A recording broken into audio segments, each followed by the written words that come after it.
It's time for This Week in WordPress, episode number 266, entitled Weirdy Bespoke CMS. It was recorded on Monday, the 4th of September, 2023.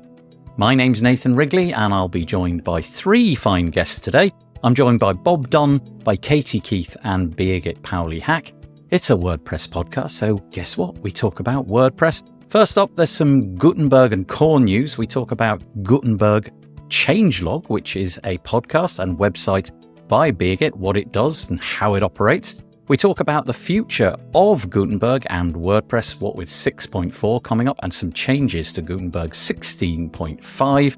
Then we get into some community news. We talk about the fact that there is now a WordPress for Enterprise guide. If you are in the freelance space or you're working for an agency, perhaps that might be of interest to you, trying to convince people that WordPress is not really a blogging platform anymore. We talk quite extensively about people's experiences of WordCamp US this year, and also about the fact that Joost and Marieke have decided that they're going to join forces with Post Status, and they have injected some equity into that. Then we talk about plugins, themes, blocks, and code. We introduce block variations, the HTML API. Also, theme.json gets tackled by Justin Tadlock. And really quickly, the performance team have issued a plugin which will help you make sure that your translated WordPress websites are up to speed. And then we round it off very quickly with a little bit of news about security and how plugin authors sometimes just disappear without a trace and make it very hard to keep in touch with them. It's all coming up next on This Week in WordPress. This episode of the WP Builds podcast is brought to you by GoDaddy Pro, the home of managed WordPress hosting that includes free domain, SSL, and 24/7 support. Bundle that with the Hub by GoDaddy Pro to unlock more free benefits to manage multiple sites in one place, invoice clients, and get 30% off new purchases. Find out more at go.me/WP Builds. Well, hello once more. It's the 4th of September 2023. It is This Week in WordPress, episode number 266. That's quite a lot. I'm joined today by three fabulous WordPressers. I'm going to start down there, right down there. Is Bob Dunn. How are you doing, Bob? Hey, I'm doing good. Good. Good. Bob spends his time building a network of podcast shows for WooCommerce and WordPress builders over at Do the Woo. He lately spent part of his time at WordCamp US, where he followed the rather strange adventures of Nathan's Head. We'll get to that later. I don't know how this all happened, but yeah, thank you for joining us today, Bob. We'll get onto your podcast and what you do a little bit later. But we're also joined by Birgit Pauli-Hack, who's over there. I am getting so good at not in the wrong hand. Yeah, doing it right every time. How you doing, Birgit? I'm very good. Yeah, I'm glad to see you all and be on the show again. Thank you. Yeah. Thanp you for joining us. Birgit used to come to us from across the pond over at the other side of the Atlantic, but no more. She was just telling me that she's up sticks and she's now back in Germany. She is the publisher of the Gutenberg Times. We'll come on to that in a moment, which is a site with news around the WordPress block editor and beyond. She hosts the regular Gutenberg Live Q&A, as seen on YouTube, and hosts the Gutenberg Changelog podcast. Birgit has also been contributing to the WordPress open source project since 2014, and now contributes full-time by being sponsored by Automatic. Yes. Anyway, nice to have you with us. Thank you so much. She was saying there's a lot of sunlight coming into her face, so if we see her wincing, you know why. And last, but by no means least, I've done it again. It's Katie Keith. How you doing, Katie? Yeah, good. Thanks for having me back. Yeah, you're very, very welcome. Katie is the co-founder and CEO of Barn2 Plugins. If you haven't heard of those by now, well, go and Google it right away. She's the co-host of the WP Product Talk podcast. She loves helping people to get the most out of WordPress, WooCommerce, and their WP product businesses. She had a fantastic time at WordCamp US. We're going to talk extensively about that. And it was even, oh no, I didn't read your bio until just now. It was even worth catching COVID for. Did you? I did, yes. I've been isolating until yesterday. And did you? Because I read a tweet somewhere. It may even have been Bob. It may even have been in Slack. I can't remember. COVID was a thing, right? It reared its head and lots of people. Yeah. I don't mean lots and lots and lots. I don't really know the numbers, but that was a thing, a feature of this event, right? Yes, it was, yeah. Swag. Somebody Yes. call this swag. Yeah. It doesn't even take up any space in your luggage. So That's right. it's Yeah. fun to have. Dare I ask, I know this is all rather personal, but did you manage to get home before the sort of symptoms? So in other words, were you poorly when you got home? I travelled knowingly with COVID, very, very masked up. So last Monday, I had my flights back to London and then back to Mallorca, and I was getting symptoms. So I took a test the day of my flight, and I had to collect my daughter from London and then take her back to Spain. So I couldn't not fly.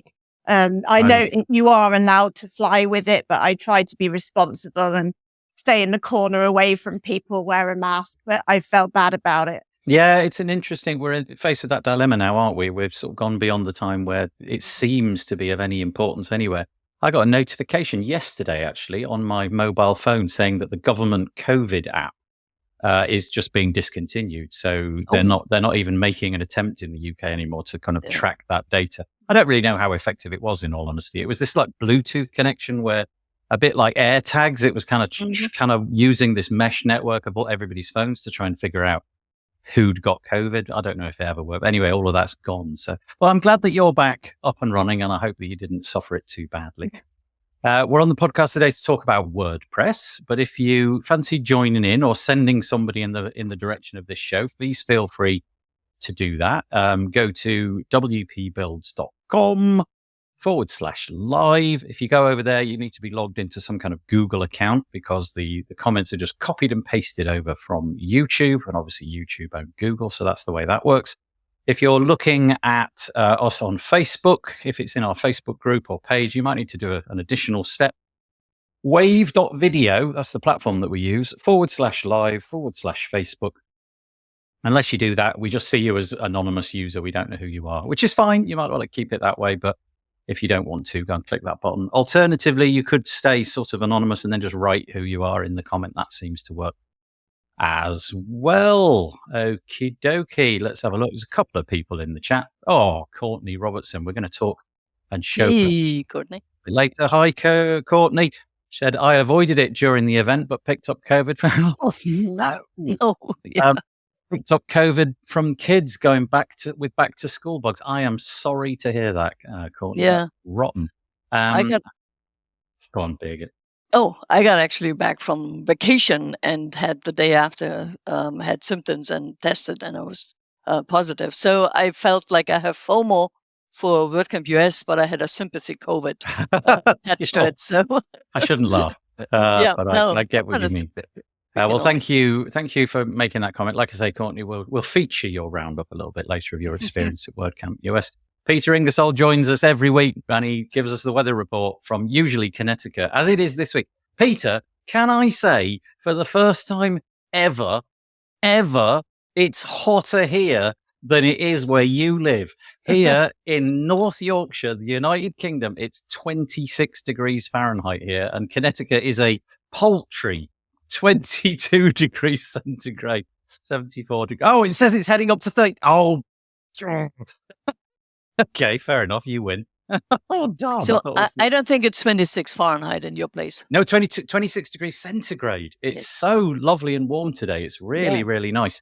And we're being joined also by Tony. He's been joining us from sunny Aldermaston in the UK. Yeah, we've just had this relentlessly great weather here in the UK, and it's been absolutely fabulous. You were saying, Courtney, that your kids are going back to school. One of my children can't go back to school. We got an email yesterday from his school to say that the fabric of the school building is so bad that they're having to close it. Oh, So he's how long? Well, there's this story in the UK at the moment. 150 schools just like over the weekend have been identified with this product, this like aerated concrete. Think of a chocolate bar that's got like all the holes in it. It's that. And it was designed to last for like 30 to 40 years. Well, that was about 60 years ago. And so they carried out this survey on loads of schools over the last year or so. And then over just before the weekend, they just suddenly decided a couple of days before school started that they're going to have to shop them. And my child is one of them. So we're suddenly scurrying around thinking, what are we going to do? What are we going to do? Anyway, so there we go. That's fun in my life. We're also joined by Nick Wilmot. He's coming from Daventry in the UK. 27. Oh, right, Nick. I thought 26 was kind of cool, but obviously not. Thank you for joining us, Nick. I appreciate it. And Max says hi. Let's get stuck into the bits and pieces for this week, shall we? Let me share the bits and the pieces on the screen. This is us. It's wpbuilds.com. If you fancy subscribing to the bits and pieces that we do, come over and fill out this form. We'll basically send you 2 emails a week. It's one time for this show. When we finish this, I'll top and tail it, stick it out as a podcast episode, and put the video up on YouTube.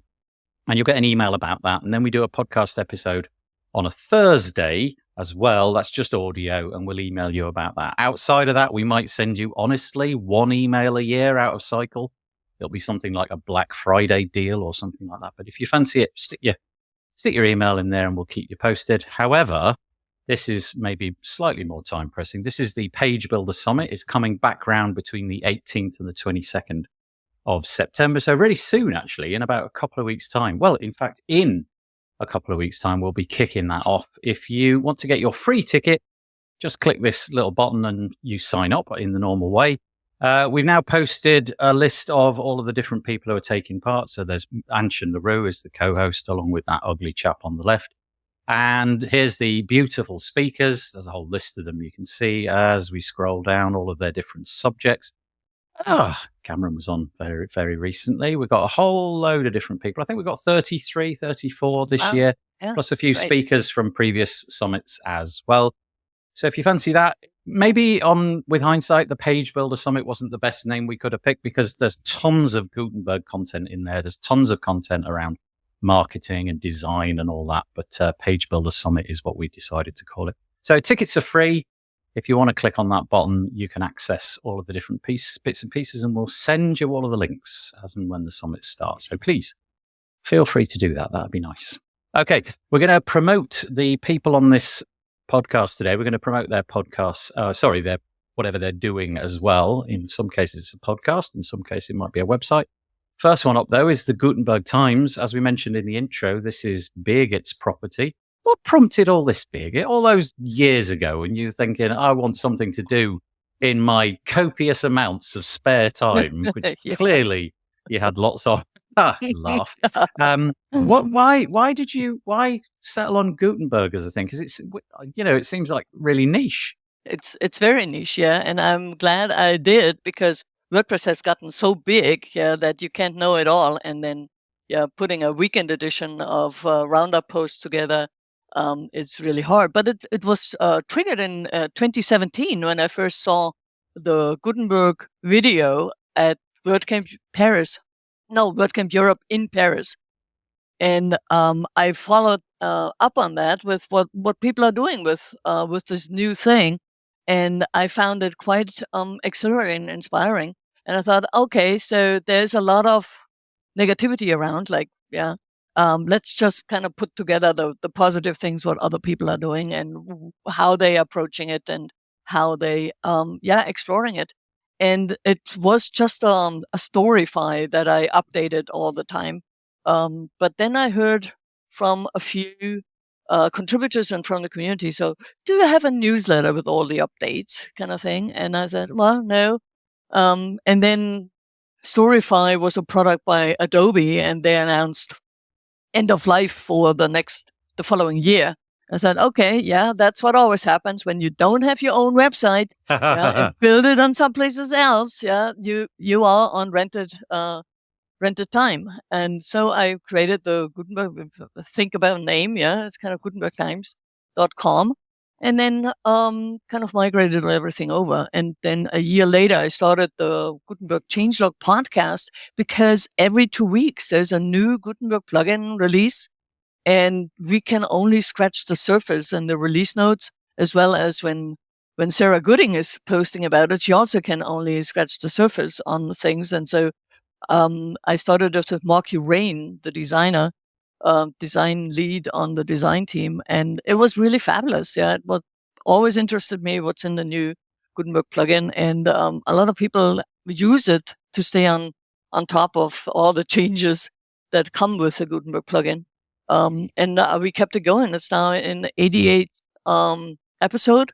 The last episode with Ellen Bauer was really nice, because she's the product, or the head co-founder of Elma Studio, a theme development shop, and she has supported block themes from the beginning with all the ups and downs. Yeah, what works, what doesn't work, and she has done a great effort to give feedback to the team of how theme builders will probably use this or can't use it because something is missing. And she was very excited about the new way 6.3 came out, and 6.4. She and we are on the release team for 6.4 on the underrepresented led release team. So we kind of talked about that, and we talked about all the good features that are coming in, and quality of life changes, and for the editor and for the site editor. So if you're into hearing the news basically about Gutenberg, then this is probably, alongside, I would say, Sarah on the Tavern, is the place to subscribe, really. So if you go to gutenbergtimes.com, not only are you going to get text-based content, you're also going to get the podcast coming out, and keeps you highly informed. Yeah, thank you. Thank you. Yeah, I mean, you do create quite a lot of content, and you get it all transcribed and everything, which is really nice as well. So yeah, thank you for doing that. The latest one, as Birgit said, number 88, is all about Gutenberg WordPress 6.4 and Gutenberg 16.4 and 5. We'll touch on that in just a moment, and then we'll come on to Bob's website as well. Okay, here we go. Let's move on to that. So this is on the make.wordpress. No, it's not. This is wordpress.org. Apologies. This is the future of WordPress and what's new for Gutenberg. Couple of pieces here, both of them covering broadly the same thing. This also touches upon something we'll touch upon in a minute, which is the fact that WordCamp US happened at the end of these big flagship WordPress events, so Asia and Europe and US. The how should we describe them? The people at the top of the pyramid, they get on stage and they have their moment to say what's happened and what will happen. In this case, onto the stage came Giuseppe and Matt Mullenweg, and they talked a bit about what's happened in WordPress recently and what will be happening. Giuseppe talked about the last 20 years and also touched on the importance of the community and events like WordCamps and what have you. I don't know if she got into the subject of the changes that are happening in WordCamps, but that was where her focus lay. And then Matt took to the stage and talked about, the 20-year cycle that we're now in. And the first, I was going to say tweet, but there was no such thing back then. The first communication with Mike Little, which got WordPress started. And then sort of dug into a few of the more interesting bits. We'll maybe have a look at 2024, the new theme. That's being tailored for entrepreneurs, small businesses, photographers, artists, writers, and bloggers. It's also going to integrate for the first time font management and image block options, which should be really nice. He also got into what we've talked about a little bit in the past, workflows and collaboration, and the fact that phase 3 of Gutenberg, hopefully, will bring it more in line with something akin to Google Docs, so collaborative editing, although I'm still not very sure how that's going to work out. And he also talked about, now this I think is well worth a mention in a minute, a new 100-year WordPress.com plan. So I really don't quite know that I would even know what's going to happen in 4 years' time to anything online, let alone 100 years, but that's quite an interesting idea. Well, did you get through to that link? Because there's almost nothing on it. It's a very minimal page. So here it is. I had a little look, and essentially you get the 100-year plan. It says it ensures that your stories, achievements, and memories are preserved for generations to come. At the princely sum, it seems like quite a lot, I guess. But when you break it down, somebody did. I saw it in a tweet. It's something like $39 a month or something like that. But it's $38,000, which it's basically a lifetime deal, isn't it? The sort of thing you find on AppSumo, but not with the kind of price tag that you would get. But the idea is that you're kind of just investing in WordPress and you're saying, that's it. This is the only thing I'm going to touch for 100 years. I'd be curious to see how this works. Do you know I'm obviously not the demographic for this because not sure any of us are.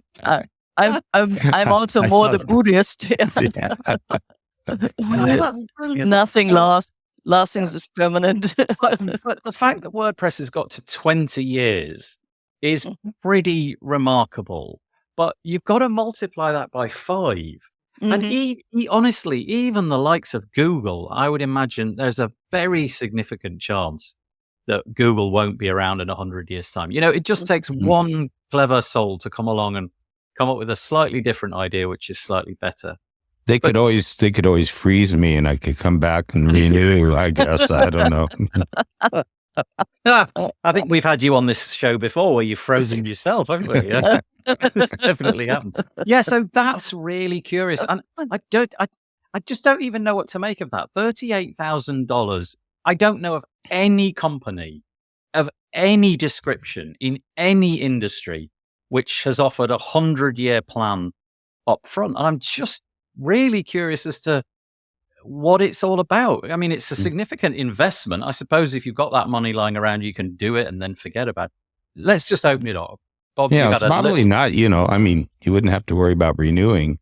I mean, no human on earth. It's almost that simple if you hadn't, a business that was going to maybe go on for generations or something. And you didn't know, you could just do that. And I mean, if you had the money, you'd say, oh, now we're set for 100 years, Yeah. But yeah. I'm sure there's somebody figuring out a reason to do it. And I'm sure, yeah. I can see that a family business in Europe, that has been around already for 150 years, can think kind of beyond that anyway, because they have a legacy, and if they can, sign on some of the service, they don't have to really worry about it anymore. Same with publications, or a writer who has, done a lot of writing in his day and wants to stay around for a while afterwards. Well, I definitely, it's not for me, but I think also the coming up with that gives you a lot of questions about even what's going to be on in 10 years. How would this plan be still valid? Being hosting, being software changes and all that. Even the internet, we don't know what it's going to be about. So I think it opens a lot of thinking space. It's not so much on the year-to-year thing, and it's not so much about the now. It's more like, how can we make it last? Even those things, sustainability is a really big factor in it. How is our hosting going to be sustained for 100 years?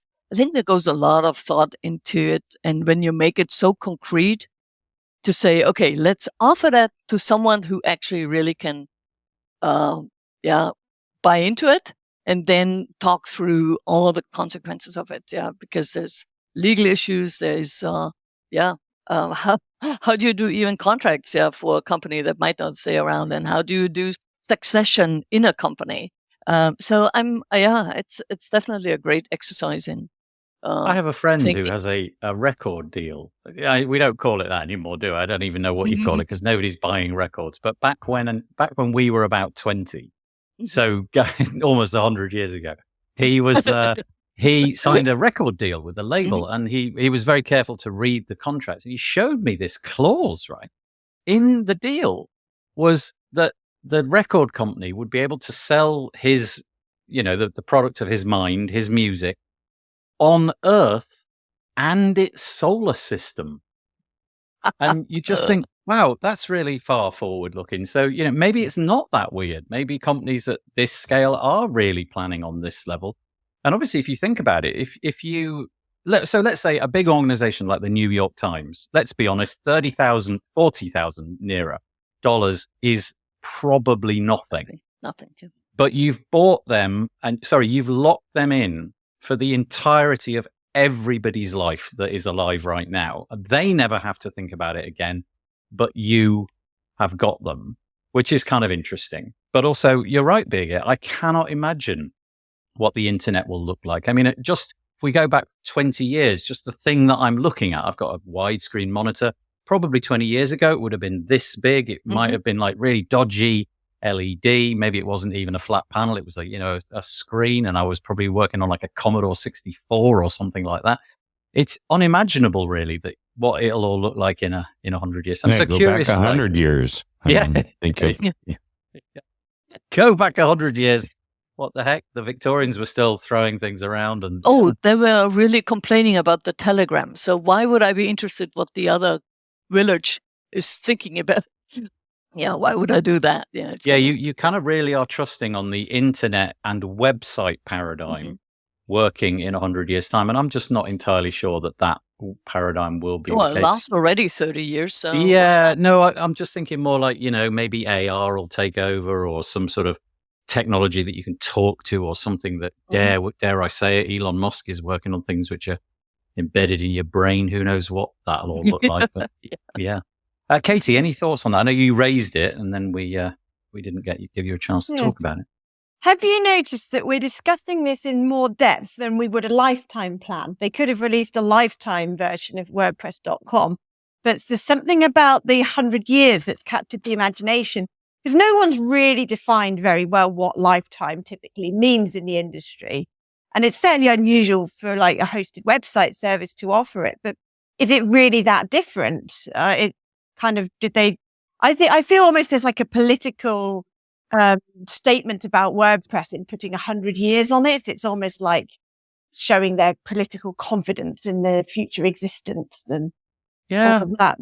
Yeah, that's interesting. Yeah. Anyway, there it is, the 100-year plan. You can go and see it. It's at wordpress.com/100-year. But then if we go back to the article, I've actually slightly moved on, but it's basically about the same thing. We're now talking about that same keynote speech, but this is Sarah Gooding's take on it in the WP Tavern. She draws out all the same points that we read on the WordPress site that we were just looking at a moment ago, but also gets into a really interesting development. There's a couple of things in here. Matt Mullenweg, when he took to the stage, didn't only announce that, but he also talked about a new LMS, i.e. learning management system. So think things like Sensei and Lifter and a whole bunch of others. They're going to have a working group. And the idea of this working group is to figure out what the benefits and the drawbacks are of having multiple plugins ostensibly doing the same thing. And although they do it in their own kind of unique way, wouldn't it be nice if they were talking to each other and working off, I guess, some sort of coherent WordPressy API maybe, or some sort of WordPressy code base where they could jump on top. So representatives from Tutor LMS, LearnDash, Lifter, and Sensei met to discuss common data models so that users can, and I think this is the interesting sentence, users can easily switch between solutions. So at the moment, if you're using one of these platforms, aside from being very clever at MySQL and, chucking stuff from one database table over to another, there probably isn't a particularly easy way to do this. I imagine there's days, weeks, and what have you, enterprise in going from one solution to another. But wouldn't it be nice if we had some sort of interoperability so that really your feature set is the thing that locks you in, not the fact that your code is proprietary and it doesn't suit the compatibility of others. He then took it further and he said, wouldn't it be nice if plugins that did other things like SEO or site builders, and for that I'm going to read page builders, so you know what I mean by that they also agree on common data models. And I just think this is really, really interesting. As an aside, I just did a podcast episode, which will be coming out on Wednesday on the Tavern, with Scott Kingsley Clark and his Endeavour certainly very recently, and it goes back a long way, but he's reinvigorated himself to come up with the Fields API so that developers can just use the same set of things to create, let's say, custom fields, custom post types, all of that kind of thing. And this speaks to the idea that, well, is this the way WordPress is going? WordPress core itself handles how to do all of these things. These plugins come along and they lock into those, but that means that you as an end user are not locked into one solution. And if that is indeed the case, that just feels like a really, really nice place to go. So on that, I've spoken for quite a long time there. I'll just open it up. What do you feel about this LMS group and the idea of all of these common data structures that we can all hook into? Well, I think it's a very good thing, especially because the industry of who's buying LMSs also has a standard.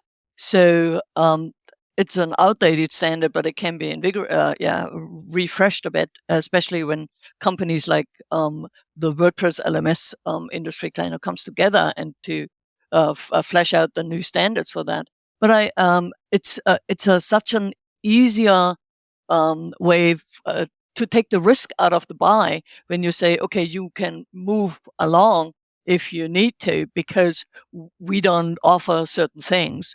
It's also good for the plugins that build on LMS. They don't have to do it for 5 or 6 LMSs if they provide, for instance, badges or something like that as a service to the LMS plugin as an add-on.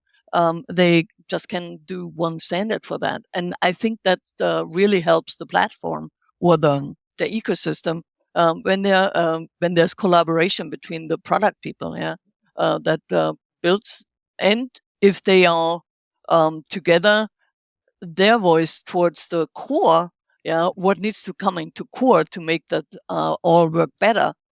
It's easier to update that as well. So. Thank you for that. I don't know what the numbers are for LMS websites in terms of how market share of WordPress itself they have, but I imagine it's fairly significant if this is going to be happening.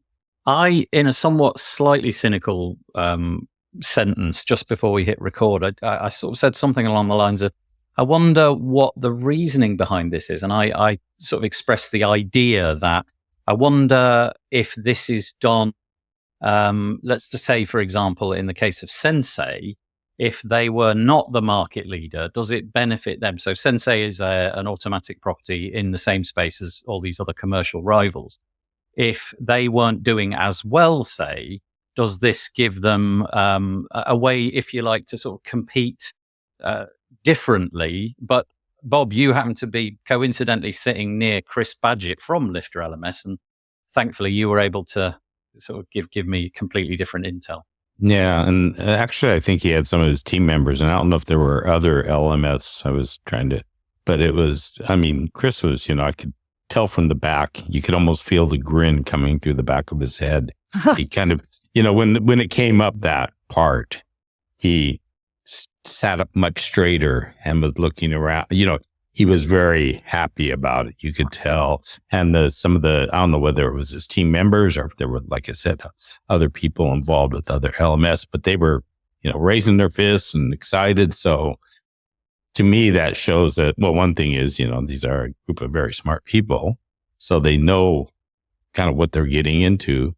And obviously they're very happy about it and excited about it because, it was, there was quite the applause and, there was, there was a lot of excitement around it. So I think a lot of people, at least in that crowd, felt good about it. And it was good to see that the actual people that are involved with it seemed quite happy.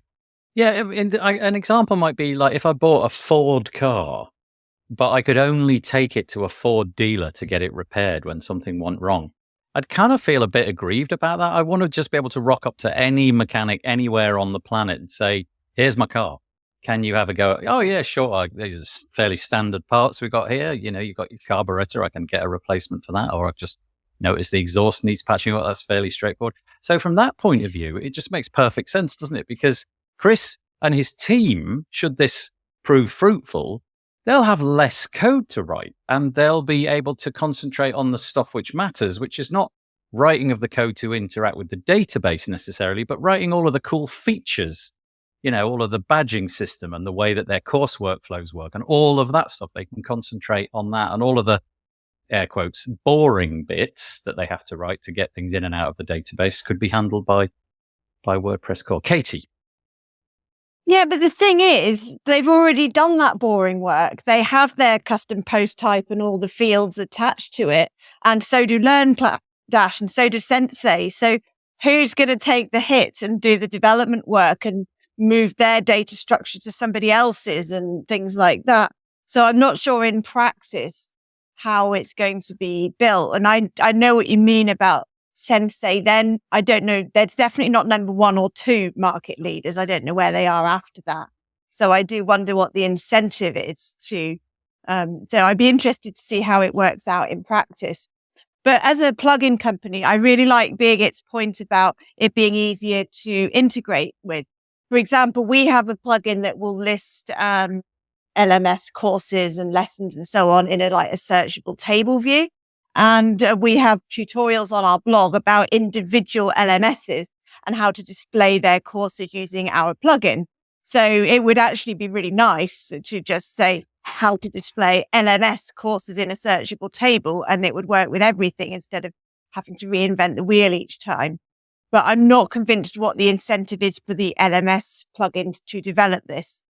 So the piece, so this is slightly decoupled from what we're saying, but going back to the interview I did with Scott Kingsley Clark, he was making the point that for the Fields API, so think custom post types, custom fields, meta, and all of that, you wouldn't if you stood where you are now on WordPress's 20th anniversary, you wouldn't want to be where we are now. You would want the system to have been designed so that there was a Fields API.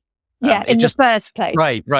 And it never worked out that way. So it's kind of like retrofitting WordPress with functionality, which means that those players who are already incumbent, so the Senseis, the Lifters, the Tutor LMSs, they will have additional work, but maybe somewhat frustratingly, all of the new players that come in will be able to sort of jump over that hurdle a little bit, and they'll just be able to get going straight away without having to retrofit anything. So yeah, just kind of interesting.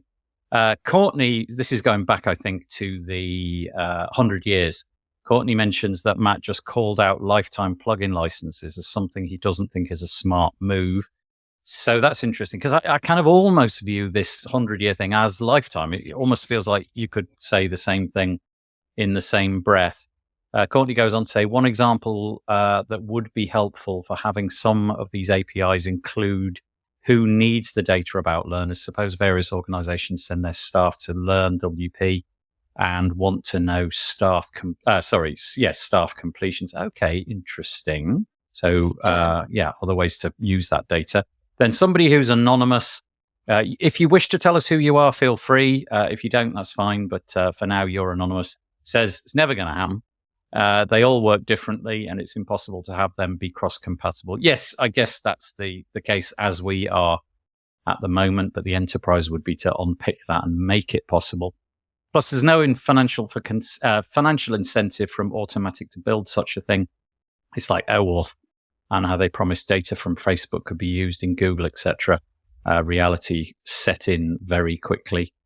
No incentive for Chris to cooperate when they have no top-down syndicate. Yeah, I think it's some of the things that we've been talking about there, though. Oh, I think it's Spencer Foreman. He's lower down. Yeah, hi, Spencer. So it's Spencer Foreman. And the core blocks team is still breaking the query loop block. It's silly to think about all this other stuff. I think that should have said stuff. Yeah, there we go. Okay, so thanks, Spencer. Put in the alternative point of view. Anyway, I just thought that was really interesting. And if that model, the Fields API, comes about, the LMS, let's call it API, comes about, and then the SEO API comes up, that all just seems like the right direction of travel. And Spencer, I get your point that it may or may not happen, but it feels like a nice direction of travel anyway. Okay, let us move on. So Gutenberg again. Let me raise this onto the screen. Gutenberg 16.5 adds new commands to the command palette. Birgit, being the Gutenberg expert, I don't know if you just want to take this and run with it. It's up to you. I can paraphrase it if you like, but you might want to. Well, there's a lot of things in there. Most of it is also kind of set in the stage for the 6.4 release that will have some quality of life improvements on the site editor and blocks and all that. In Gutenberg 16.5, there's a new commands for the command palette, which is has been a nice one implemented or introduced in 6.3, but now everybody's kind of coming up with what would be another good command to be in there. Riyad Benguela has published in the dev notes for 6.3 ways how plugin developers can also create commands for the command palette. So, and it's the quick way to get something done when you're not in the right screen. So if you're in the site editor and you want to add a new page, you could do this in the site editor, but it's 2 levels up. You can just kind of do a Control K and say add page, and then it gets you to the right place. Or you can say switch off top toolbar, or just for the moment because I need it at my block, or all these kind of little things help you so much when you don't have to go 6 levels up and 3 levels down on the menu system and WordPress. And especially when you're a new user on WordPress and you don't know where things are and you have to find it out. You have to read documentation to find that little piece where you can change a distraction-free mode, for instance. You can use the command palette and ask for that. And it shows you a selection of different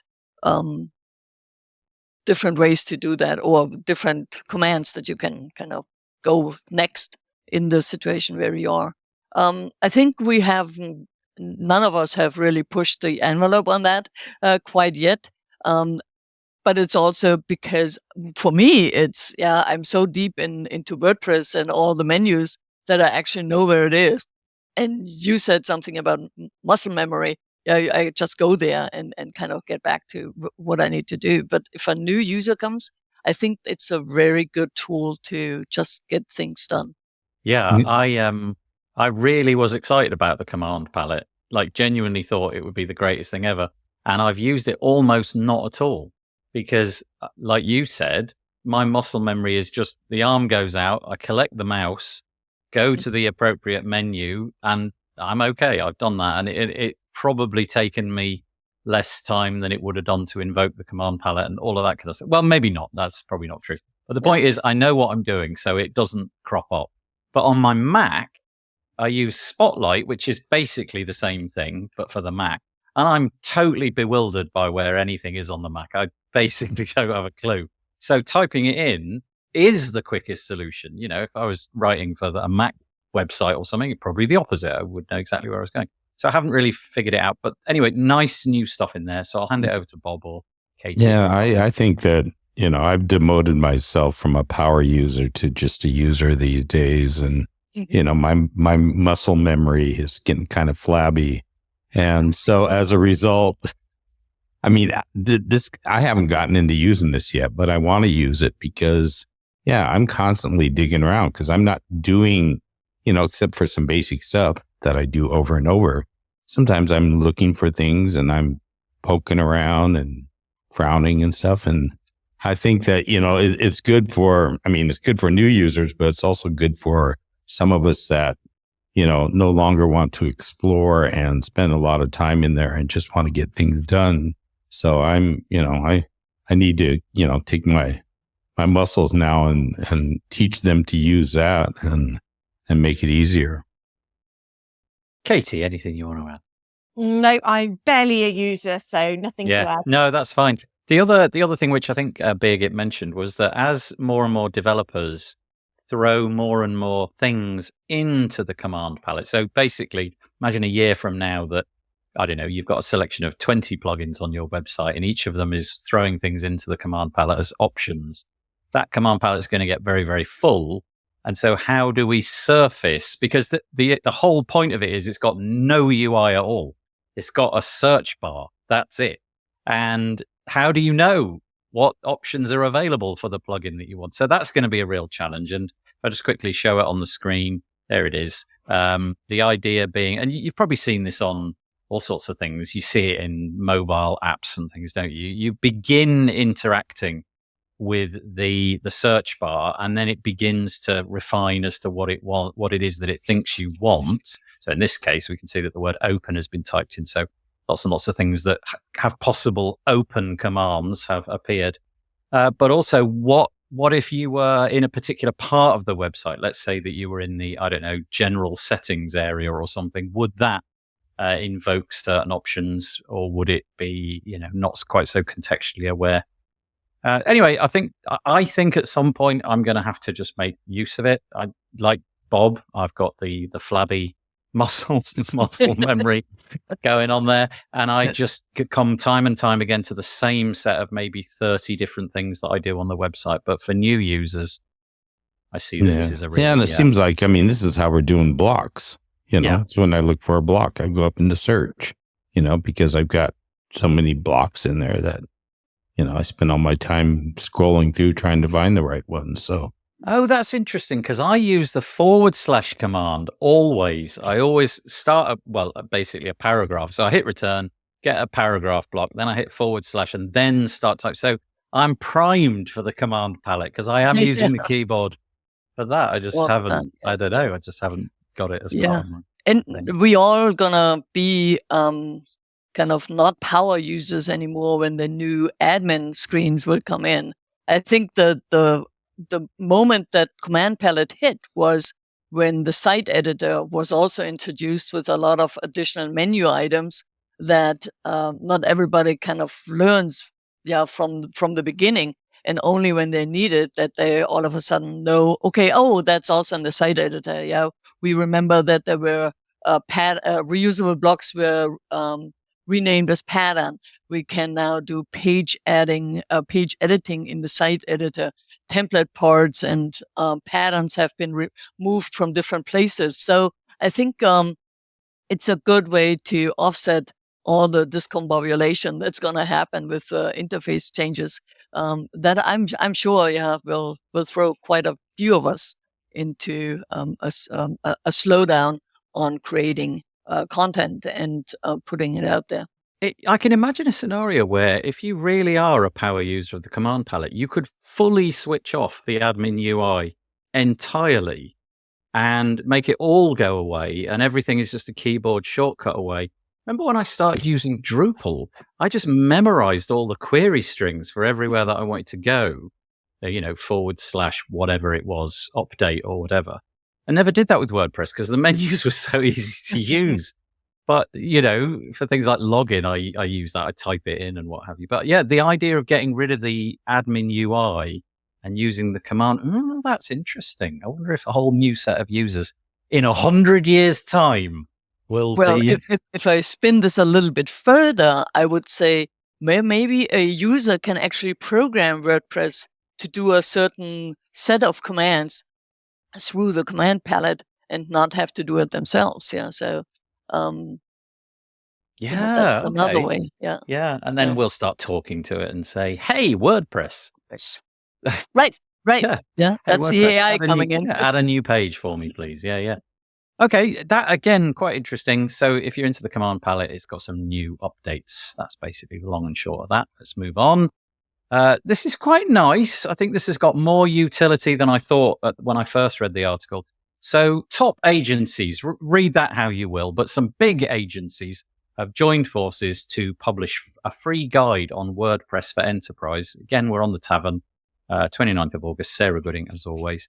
So a collection of some of the bigger agencies, and I might as well list them off. Big Bite, I think, led the charge here, and then they collaborated with 10up, Ali, Human Made, Impside, and XWP. They've published a free resource, which is called WordPress for Enterprise Guide. Now, this would never have applied to me because I was never really chasing the enterprise clients. But really, it's, I think, probably a vestige of the fact that many people at enterprise are still viewing WordPress, let's put it in air quotes, as a blogging platform. I'm not sure strictly how true that is these days. I imagine even people who don't know much about WordPress probably realize it can do a little bit more than that. Anyway, there's some sort of friction at that level getting their big clients to onboard to WordPress. There's some problem. Somebody in the chain of command in the enterprise is going, hang on a minute, WordPress, are you sure? But so what they've done is they put a guide together profiling a bunch of high profile companies. And honestly, this is the laundry list. Check this out. CNN, Vogue, Google, the Wall Street Journal, Spotify, Harvard University, the White House, Meta, aka Facebook, PlayStation, and many more. But that's pretty decent list to start with. And the idea is to expose all of the benefits. Here's some case studies. Here's why these companies have benefited. Here's the things that they've gained. Here's why not to be scared of it.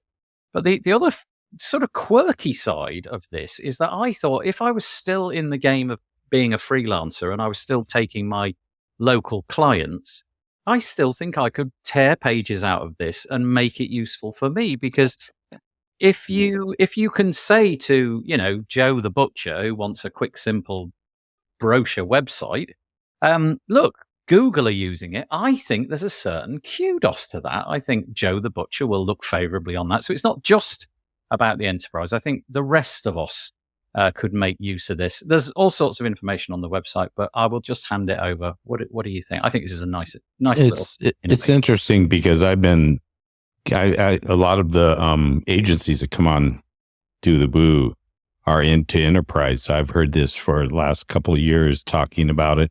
And I think that I'm talking with some right now about doing a channel just on enterprise with Do the Woo. And so the thing is that it's happening. If people were to listen to my podcast, they'd find actually stories where they talked about these enterprise clients. And I've had several of them come on. And I think the biggest thing is just where the need is to make everybody aware that it's possible and that there are actually companies doing enterprise work and they're doing successfully. And I think that's what it really boils down to, because for some reason it's been kind of muffled and, whoever and whatever is saying, well, WordPress can't do it, blah, blah, blah. But they want to get more of a platform out there and get more people to realize that, hey, this can happen. And there's some pretty incredible sites going on. And, some of these projects, some of these agencies talk about is just phenomenal. I've heard them explain, how long it took, how many people worked on it, even the prices that they've charged. And so it's being done. It just needs to be publicized, and people need to start accepting it that it's possible. Yeah, I think a big part was also, it's not so much the blogging part with WordPress. I think it's the open source part that scares enterprise level IT people quite a bit. The accountability around open source and I think this guide really helps with that all the things like security, like performance, that all is at least talked about. And the agencies, definitely smaller agencies can take this as well, because it also unifies the language around all those problem spaces that an enterprise company has to sign onto a CMS. So you don't have to make all the arguments over and over again. Yeah, you can really streamline your project management to the need of that particular client, and not have to start with, I say always, with Adam and Eve. Yeah, so you get them better, faster in there. And I was at WordCamp Europe. There was a WordCamp event about the enterprise level with the named agencies there, and it was really the part where there is no unified message, and they cannot wait, or they don't think that it's actually the WordPress open source problem. It's a problem that enterprise agency would need to solve for themselves. And that's what they have done. They come together and say, okay, this is how WordPress really helps in the enterprise world. We have a unified kind of uniform way to talk about it. And now let's get to the nitty gritty really fast. And also, shorten the lead line, the lead time it takes from contact to actually getting the sale or the closing. The And it was contract. actually a part of the community summit. I think they had a piece there, and they did have some other discussions around it quite a bit at WordCamp US. True. Yes. Yeah. And the notes are on, just to put it in there, make.wordpress.org/summit. You get all the discussion notes with 2 caveats. One is there's no attribution, so you don't know who said what, which is pretty nice. And the other one is there were no decisions made, because decisions are made in the team and not at one conference where not everybody can be there. Yeah, so, but read the notes. They're quite enlightening on all kind of aspects around WordPress. Yeah, just to kind of put a little. Thank you. Katie, anything to add to that before we move on? I really like it because as an ecosystem, we need to work together to grow WordPress overall and get more people using it for the future. And everybody wins from that. And this is one part of that. I think anything to focus on enterprise, as you kind of implied, will have this trickle down effect, so that smaller organizations will be using it more as well as the bigger ones. So I think that's a really good direction. So, little quote just to end this piece. This comes from WordPress VIP Director of Product Marketing, Michael Khalili, I think. While smaller brands are able to switch CMS fairly easily, for large-scale enterprises, it's often a major undertaking. So we hope this guide makes the decision process much easier for those exploring open source options. In other words, people have done it. WordPress can handle it. You can do it too. And you'd have to get involved in some weirdy bespoke CMS system that nobody else can help you update. That's the title of this episode, Weirdy Bespoke CMS System. Let's write that down. Okay. That's right. Okay, good. Got it. That'll do. Okay, let's do the next piece, shall we? This is Bob's. This is Bob's piece on WordCamp US. We're going to feature a few pieces from various people, but we'll take this one first. I picked Bob's piece not only because he was on, but because he takes photos of his food,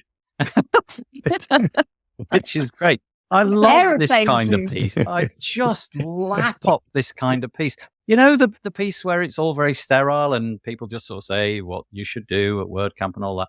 I like the one that Bob does where, you know, here's my tzatziki or whatever it else is that meeting. But also, you know, this is the point, right? There you are with your good friend, Mark. It's not Mark Westgard, I should say.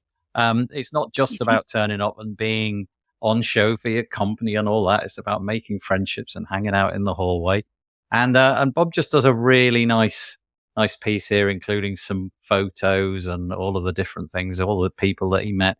But also in here, I thought this was lovely. So let me just find the correct photo, which, here we are. So this is Anil. Anil was on this show the other day, but sadly his audio and video were just so choppy that he had to drop out. But Anil had gone to the event, and the intention was to have the booth available for his company, which is Multi Collab. And but unfortunately the team weren't able to make it. I'm not quite sure what that was. So Anil gave Bob the booth for the rest of the event. And Bob, I know for a fact you were kind of like thinking something like this in the future might have been a cool idea. Didn't have any pretensions of doing it this time around. So what did you do? Just heist of the booth and well, I saw the booth and I was looking for a place to podcast, and I knew he had some issues, and I saw there was nothing set up there. So I just went up to him and asked him what he was going to do with it. And he said, well, essentially nothing, because his team couldn't make it and he couldn't be tied behind the booth. And I said, well, you know, it'd be cool just to set up my microphone there and do some podcasts. And so he went and talked to the organizing team, because I didn't want, you know, to be arrested for squatting on empty booths at WordCamp US or something. So I thought, well, I better, you know, let's go through the motions. And they were actually thrilled about it, because then they wouldn't have an empty booth. So so I basically just sat up my microphone and I put a bunch of my own sponsor stickers on there that were also sponsors at WordCamp US. and had a few podcasts there. And it's something that I played around with. I think moving forward, I want to do this at least at the flagship ones. And it was nice because usually I'm wandering around like a pinball, and I'm just bouncing around. People came up. I was able to talk to people a little bit better, connect with people I wanted to connect with. And there was actually people that came up that listened to the podcast that I would have probably never had the opportunity to chat with or even meet by just wandering around. So it was really good. And I actually, Anil offered to give it to me for free, and I'm going to have him come on and do a show with me. But I did give him a sponsorship for it because, he invested some serious money into that. And I thought as much as, his graciousness, I appreciated that. I thought, it would be nice if he got something for that because that was a little bit of a hit, to the pocketbook. So Yeah. we agreed upon that. And yeah, it was really fun. And it was interesting because since I wasn't really selling anything, it was a very approachable type of booth. So people were coming by and they'd go through the little buffet of stickers and grab a bunch of stickers. And I was putting more and more different people's swag from other booths on there and stuff. And it was a lot of fun. So it's definitely something I want to, do again. And this picture you have here, this is actually 3 people. The night before we were at a dinner and I was talking about how I started doing these podcasts in native language. So I'd take, 2, 3, 4 people from WordPress community, allow them to sit down and talk to their own community. And one of them was sitting there and he said, well, could we do that here? And I said, come by the booth tomorrow. And it was really funny because I didn't even see them sneak up. I was talking to somebody. I turned around. All 3 of them were sitting there, said, we're ready. And so I turned on everything and just let them go at it. And there was a man behind there. He was one of the workers at the conference, when the people sitting up in the eating area behind. And I could tell he was just intrigued because he's at this conference and he sees this little group of people. He might have been from, or understood Spanish. And he was just fascinated. He kept kind of edging over closer and closer before he could listen to it. But yeah, it turned out great. I do like the idea, and I don't know if this will ever take off, but I do like the idea of kind of non-commercial sponsorship booths. So the first time I ever saw it, this may be a mixture of commercial and non-commercial, but was in WordCamp Europe in Athens, where Amelia Capital had a booth, but it was like a space to do a little bit like a TV show in a sense. People showed up and they pitched to them. They've got this enterprise fund, and we'll talk more about them in a bit. But so it wasn't, I'm selling you a product. It was just a space where people could find them and they had their allocated space. And now you've done this, Bob, by a bit of serendipity. It wasn't intended. But I do like the idea of dedicated tables for just other things. I don't really know what those other things might even be, but your podcasting one fits the bill beautifully. And I wonder if in some of the bigger events where there's lots and lots of hall space, something like that might be quite fun. And it was kind of intriguing to me because I had no signage, obviously. Yeah. So it was just kind of this booth with something going on. So people would come up and kind of stand there and step back and watch what's going on. And it was... Yeah. So that could be an interesting approach, couldn't it? So a table, basically, where, you're not advertising a product, so you don't need all the signage, you don't need any of that, you don't necessarily even need a particular spot near a window, or you choose your ideal spot near where the people are gathering for the food and all that kind of thing. You just get a table and then you can put yourself there. When I do interviews for the tavern, they have media rooms which I can book out, and that works really well, but it's not in the event, it's separate. In my case it works well because I want the noise to go away and all that, but if you can gather a little crowd around you watching your podcast, that's great for you. It's great for the broader ecosystem. So there's my bid. I think that the big event should have these philanthropic tables available. It's really, and I basically told a lot of people, I just walked around and said, there's a microphone over there. If you want to sit down and just do a show, go ahead and do it. And I'll send it out through my feed. And a couple of my hosts did that. And So it was really a good time. Nice. I really love those. Yeah. Yeah. Awesome. Great job, Bob. Yeah. Yeah. More And pictures. Sorry, how go was on. life? Go on. You I go have on. a question for Bob. How was the noise level actually? I didn't listen to any of your podcasts. Yeah, I just put one out. Actually, well, I'm putting 2 out tomorrow that was there, and I have certain mics, so I know kind of what to set them at, as far as the background. Then Nathan will like this. I run it through Descript, and I can get that background noise really reduced down, but it still, I get it to just a point where it still sounds loud enough. I don't want it so silent. So there's, the technology and just kind of thinking a little bit ahead of time, because just out of the box, they do need some work. So I do have to spend some time, but it's well worth the effort. Yeah. Big for your podcast. I don't know if you do use Descript, but if you haven't made the leap to Descript, it's one of the best investments, I think. Good to know. Yeah, because it's really good. Yeah. I tried it about 2 or 3 years ago, and it was just abysmal. Yeah, it's come on in leaps and bounds, and they've really concentrated on video as well as on the audio, and you can kind of record. So what it does is it gives you the ability to record in basically any environment, knowing that you will at least get something usable. I mean, honestly, you could be stood in a busy train station, and it would work. Absolute miracles. Yeah, it's really, really good. Yeah. So yeah, really nice write-up of WordCamp Europe. Then of course, oh dear. Not only does my head appear in that post, Bob put together a dedicated post of all the places where my head and my favorite. Wait, where's it gone? Oh, you didn't include it. There's one where maybe it was a private one. There's one where my head is literally basically in a toilet. Yeah, that is a private one. Now, I thought that was maybe going a little bit, I thought that was his. Yeah. I love gimmicks like this, so that was really great. Thank you for doing that, Bob. I appreciate it. It's all very funny. But this piece came across Katie's radar. This is WP Sunshine. And I have to say, Katie, I haven't met Derek, but I interviewed Derek about, 4 months ago, something like that. And he came across as the most genuinely nice chap. Was quite happy to admit where he'd mucked things up in his own business. He's moving from being a freelancer, so selling his time for money, to being a product developer.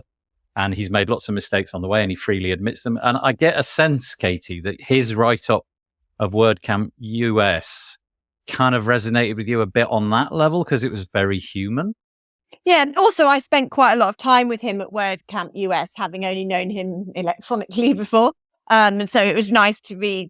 So we talked in person about how, and he was tweeting beforehand as well about how he was nervous. What have I signed up to? I don't know anybody, and like having a bit of introvert regret beforehand. So it was really interesting to watch his journey, both in person and then subsequently in this post where it all comes together. And because I think all of us have been to quite a few WordCamps now, and the more you go, as you know, the more people you know. So you kind of know by now, if you just walk somewhere in a WordCamp for a minute, you'll find somebody you know. And it's nice to go back sometimes and think, what's it like for people that aren't in that situation? And Derek was, he knew people from online, but not in person. And it was nice to see what a welcoming community he found it. Yeah, he just comes across as just like the human that you would like to be in the pub with. Talking about his frailty and his nervousness and all that. And I particularly like the passage where he talks about the fact that his wife, who he describes as an extrovert, was very good at sort of dragging him into situations where he might not have put himself, but also just that ability to sum up what you thought about it and what it meant to you and your business. And he talks about all of the events that he went to. But it was this paragraph here that I quite like, where he talks about all of the things that he would have done differently if he got to hit the rewind button. Anyway, it's a lovely, lovely piece. It'll be linked in the show notes, wpsunshine.com. It was published on August the 29th, and it's just called WordCamp US 2023 Review. If you've been to WordPress events before, you might find it interesting just to have somebody else's perspective. But if you haven't been to them before and you just think, I cannot do these things, well, Derek shows the way. You can. It's possible. And I think he enjoyed it. And I did say to Courtney at the beginning that we'd raise a glass to her write up as well. Courtney wrote one just a few days ago, 31st of August, called WordCamp US 2023 recap. And it's just her different take on all of the different things, including, which is quite nice, some of the bits and pieces that are actually shown on the stage. She's captured the YouTube URLs and placed those on there as well. And some of her favorite talks and the highlights that she got out of the keynotes and things like that. So a different take. So have a look at that. And then finally on WordCamp US, this will be the last one. Michelle Frechette, who's often on this show, she writes from a different perspective. Not always a joy when you attend a WordCamp event, not because the event wasn't good, but the sort of the aftermath of it. How in anything in life, you set yourself a task, you work really hard to achieve the task, and then you do the task, and you kind of expect this epiphany, and your emotional level will stay at that level. Of course, it doesn't. It just sort of drops off, and you return to normal. And so this is her little piece about coping with the downside of returning to normal life after an event, not just a WordCamp. It could be anything, but yeah, it's certainly worth a read. I know that some people do go through that stuff quite a lot, and it's quite nice to know that somebody else is going through it with you. Okay, so we talked about Joost and Marieke. These are the co-founders, husband and wife of Joost, the company. They have joined, and I think it's fair to say there's a new look to the Post Status website. Nothing about this looks familiar. Am I right? I'm right. Yeah, this is not the way Post Status's website used to look. So it looks as if they just did a recent redesign. Oh, nice. Okay, so they've got this beautiful new layout, nice and simple, easy to read. And they have joined. They've decided to put their money where their mouth is. Post Status, if you don't know, I'm sure you do. Post Status is a community online. I think it's fair to say it's probably outside of like Make and all of that. It's probably the biggest of the WordPress communities. Yeah. And in that community, you can find help, advice, chats about more or less everything. They put tons of content out every single week. And that's a slog, isn't it? There's a lot of work to be done. And sometimes that can be a bit lonely. It was started by Brian Kosgard a little while ago, and he decided to move out of WordPress.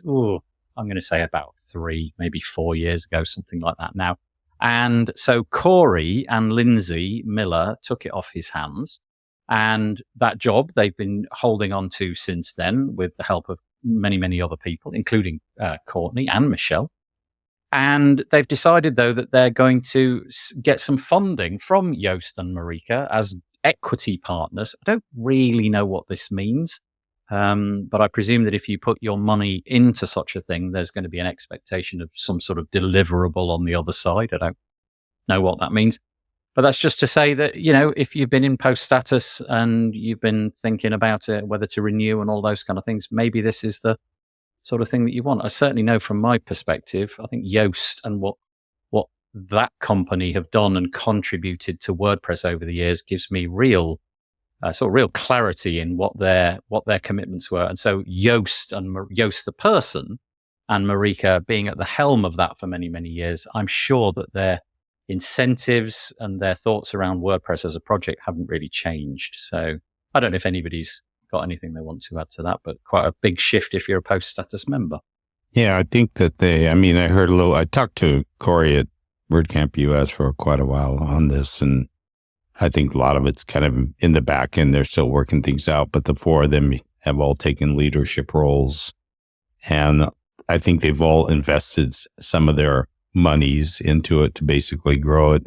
I know they recently announced that there's a couple big announcements they're going to have over the next week or two. I think I have an inkling of one of them. I'm not going to say it though publicly because I don't want to screw up and say the wrong thing, but I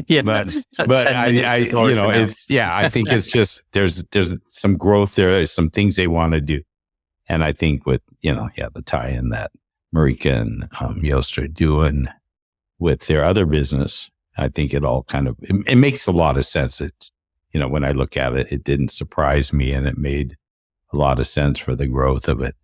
So we know that their SEO plugin and business was their home, but really it kind of sat inside the nest of WordPress. And going into the venture capital business, which they did, I wonder if they missed that a bit. I wonder if there was like a bit of I want to be more hands-on with WordPress and WordPress community and all that kind of stuff. I don't know, but yeah. Anyways, Birgit or Katie, anything on that? Well, I find it's a genius move from Corey to entertain getting those two on there. Yeah, because when I first worked with WordPress, Joost was the first plugin that I installed, and I was following how they conduct business and how they live in the WordPress community, which is sometimes really hard, but then made a multi-million-dollar business out of it by having a perfect free plugin. Yeah, and that was really interesting for me to see. So with Post Status being a network of WordPress professionals, getting the OG professionals in there is definitely a great move, and for the whole community. Because, well, with the look that Joost had on the ecosystem, also looking a little bit outside of WordPress. I know Joost also is available for Shopify. Yeah, there is a lot of input that they can give and advice to any of the professionals, and also having a little bit of I know there's a whole lot of set of friends around them. There, it's a very friendly and homecoming pretty much for them. I would feel, yeah, and I'm glad they made the jump. Nice, Katie. Anything? Yeah, it seems to be a good match. So they've invested in various product companies, and this investing in more of a kind of community within WordPress feels like a really good fit for them. So it'll be interesting to see how they help move it forward, because I think they don't just give their money, they give their time, don't they? It's like the whole Dragon's Den, Shark Tank thing, that they're giving their expertise in helping everything grow that they invest in. So interested to see. And also, given that they've got an interest in the community and really they want to be in touch with community members for their venture capital, it probably gives them a intravenous into all of that. They've got a real stake in that community as well. Yeah. So, okay. Well, congratulations, Corey, Lindsay, and Marieke and Joost. Birgit, it felt like you had something else to add. Yeah, I forgot that Joost has actually had a lot of contributors contributing to back to core. So I think having that experience as well, knowing how WordPress actually works behind the scenes, is really helpful to anybody in the community. So if they share a lot of that, of their experience of contributing to core for the future, for the people that wanted to participate in Five for the Future, I think they have a lot of advice to give and a lot of stories to tell. Yeah, they always, don't they? Joost is always the second company after Automatic when that stat comes out of core contributors. It's always like massive Automatic. Mostly Sergey, though. Fairly, yeah, that's right. Okay, so just a couple of developer-y kind of things. We won't really dwell on these. We're sort of running out of time anyway, but we'll just show these. Nick Diego published a piece over on developer.wordpress.org, which is a really good place to bookmark if you're a developer, introducing block variations. So he talks about all the different ways, and it's technical, so I'll just show the URL and I'll put it in the show notes, about the ways which you can fiddle with yours or your clients' blocks. So, I don't know, you might just mimic the functionality of, I don't know, the cover block, but swap the text round so that it's on the other side and that kind of thing. And you can change the icons. And he goes into the explanation of how basically you can have the same block, but it's just slightly different. So you're not rebuilding everything from the start. You take something, tweak it, and now suddenly you've got a brand new block, which you or your clients can use. Another post was the very mighty Justin Tadlock.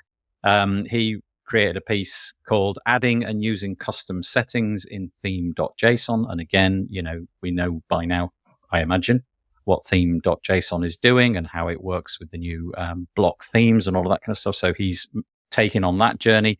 Again, another in-depth piece. By the end of it, you'll know exactly how to do all of that.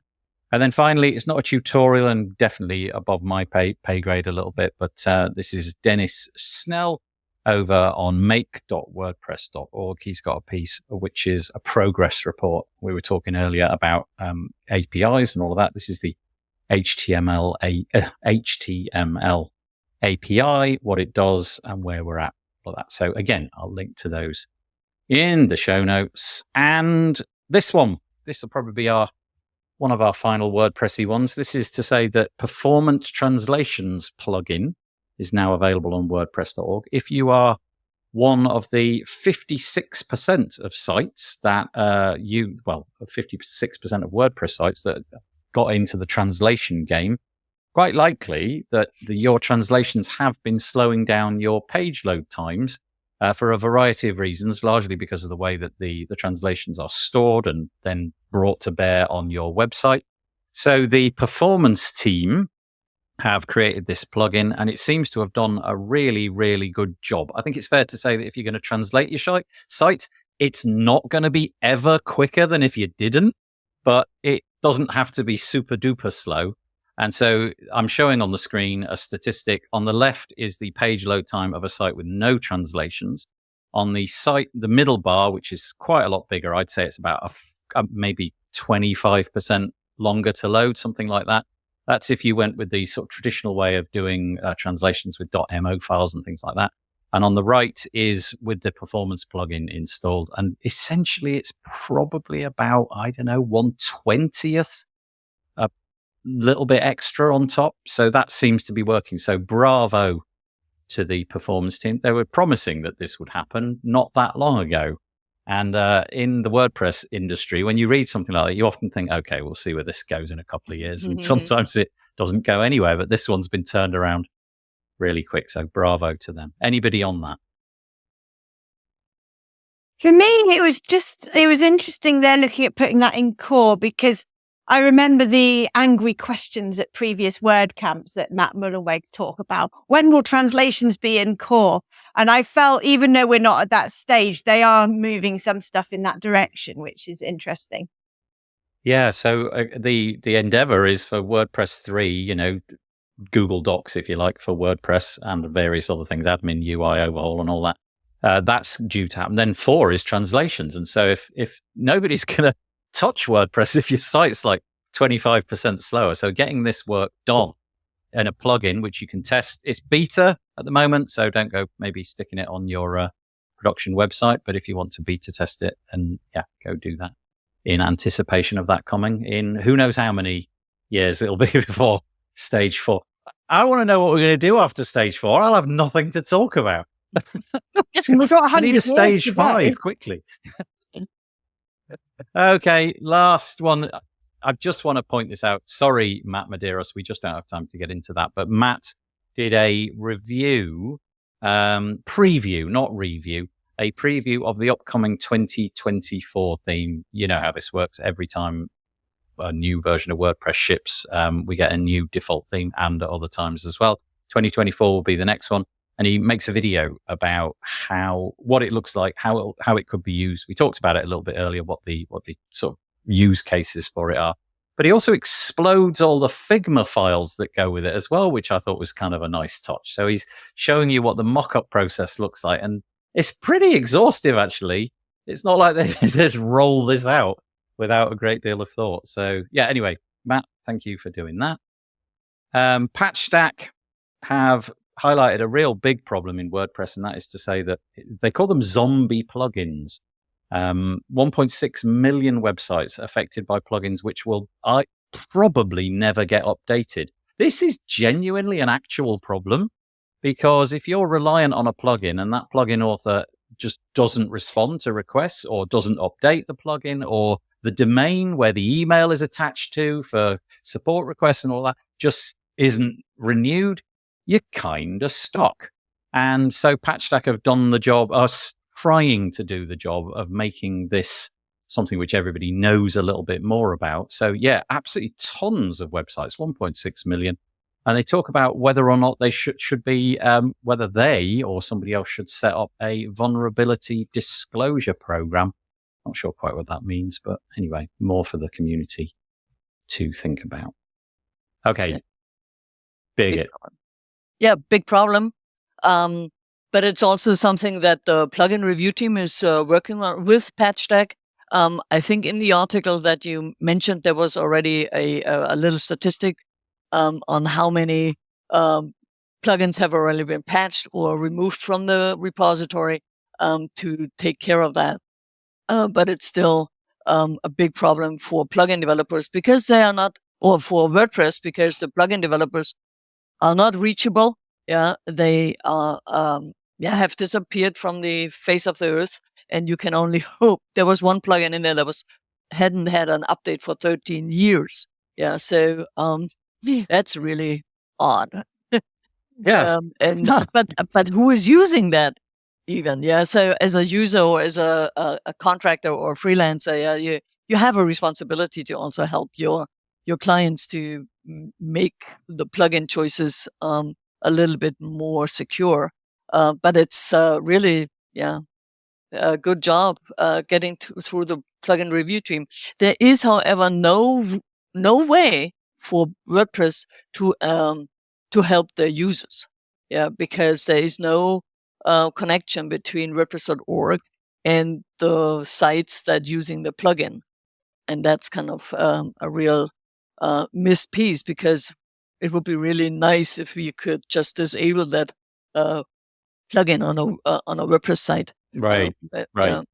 And have a little note there. So we disabled that because it was not secure anymore. Yeah. Bob, Katie, anything on that? Or shall we, as we say in the UK, knock it on the head? I suppose I see it as a dark side of open source, really, that people think they're being so generous in open sourcing their code. But if you don't actually have a plan in place to maintain it in the future, that's not necessarily a good thing for the community.